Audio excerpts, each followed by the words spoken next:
Yun ng tubig oh. Oh. Tayo sa kabilang side, tignan natin kung ano meron doon.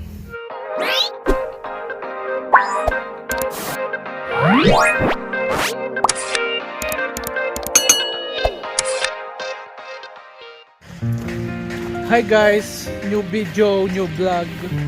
This is Bonsu back at it again with another place, another location. Tingnan mo naman yun. Ganda. Di ba? Tayo sa kabilang side. Titignan po natin yung kabilang side. Wala nating tumawid ng ilog. Ito yung ilog. Linaw ng tubig bago tayo makapunta sa other side. No, medyo malalim din guys siya no? Mabasa yung lumubog na. Lumubog na. See you on the other side. Bitim na ba ako? Ganun talaga. Ito na yung unang layer ng other side. Ayan siya. Ang lawak. Ayan. Ayan siya.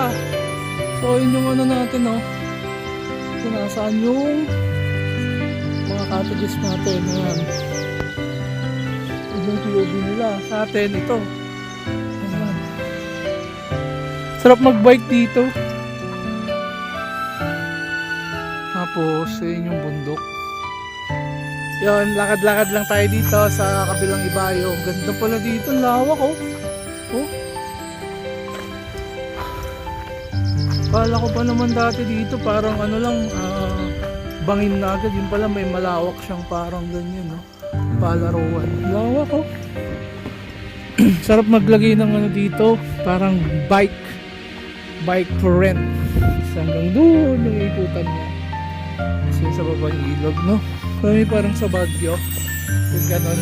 Yeah. Kasi since hindi na rin ako madalas magbike at more on walking na lang ako kasi yun naman talaga para mawala yung fat yung belly fat. So lakad-lakad na lang.